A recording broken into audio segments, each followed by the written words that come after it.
Kwento ng pusang may panaginip. Sa ilalim ng kubyerta ng isang bahay sa Pasig, may pusang kulay abo na ang pangalan ay Saging.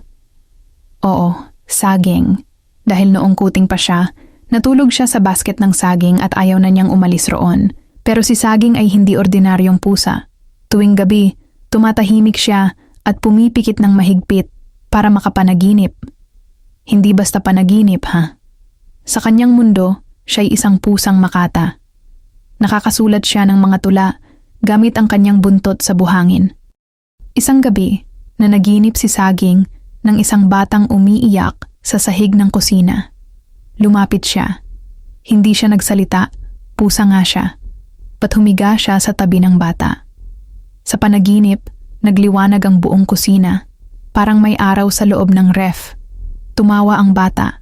Sa panaginip, kahit pusa, pwedeng maging yakap. Kinabukasan, nakita ng may-ari si Saging sa tabi ng kanyang anak, parehong tulog. Walang salita, pero may damdamin. Mula noon, tuwing may malungkot sa bahay, tinatawag lang si Saging.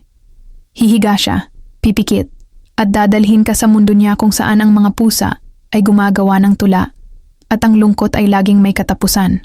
Nang sumunod na gabi, hindi agad natulog si Saging. Umupo siya sa may bintana, tahimik na pinanood ang ulan.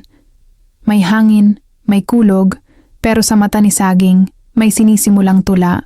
Sa kanyang panaginip, pumunta siya sa isang bundok kung saan nakatira ang mga pusang makata. Hindi sila nagmimiyaw, nagsusulat sila ng mga damdamin ng mga tao. May isang pusa roon na may balahibong ginto at mata ng ulan. Siya ang nagturo kay Saging ng huling tula. Ang lungkot ay dumadaan, hindi nananatili. Lalo na kung may pusang handang dumaan kasama mo. Pagbangon ni Saging, pumunta siya sa silid ng batang umiiyak. Naglakad siya ng dahan-dahan at sa sahig, hinagod ng kanyang buntot ang alikabok at naiwan ang hugis ng puso. Walang nagsalita.